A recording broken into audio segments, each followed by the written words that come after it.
বন্ধুরা ফের বেড়ে গেল গরমের ছুটি। হ্যাঁ, ঠিকই শুনছেন, ফের বেড়ে গেল গরমের ছুটি। জুলাই মাসে খুলবে রাজ্যের স্কুলগুলি। জেনে নিন কবে।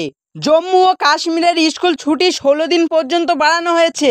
অন্যান্য রাজ্যের স্কুল খোলার তারিখ ঘোষণা করা হয়েছে, যেমন উত্তরপ্রদেশ, রাজস্থান, পাঞ্জাব, হরিয়ানা, মহারাষ্ট্র, গুজরাট এবং দিল্লি। বাংলায় স্কুল খুলবে 2রা জুন থেকে। ফের প্রকাশ্যে এলো নয়া তথ্য। গরমের ছুটি নিয়ে দীর্ঘদিন ধরে চলে আসছে জল্পনা কল্পনা। এবার মিলল আরও একটি চমৎকার খবর। এবছরে প্রায় সব রাজ্যেই নির্ধারিত সময়ের আগে স্কুলগুলি ছুটি পড়ে গিয়েছে। তাই কবে স্কুল খুলবে এই নিয়ে জল্পনা অন্ত ছিল না। ফের স্কুল খোলার বিষয় নিয়ে প্রকাশ্যে এলো নয়া তথ্য। বেড়ে গেল স্কুলের ছুটির দিন, তাও 1 সপ্তাহ বাড়ানো হলো স্কুল ছুটিগুলো। এবার রাজ্যের সরকারি ও বেসরকারি স্কুলগুলির 7ই জুন থেকে 16 জুন পর্যন্ত স্কুল বন্ধ থাকবে।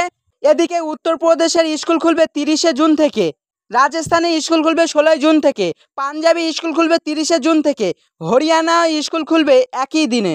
মহারাষ্ট্র এবং গুজরাটের স্কুল খোলার কথা 9 জুন এবং 4 জুন থেকে। তেমনটাই দিল্লিতে স্কুল খোলার কথা 30শে জুন থেকে। বাংলায় স্কুল খুলছে আগামীকাল অর্থাৎ 2রা জুন থেকে।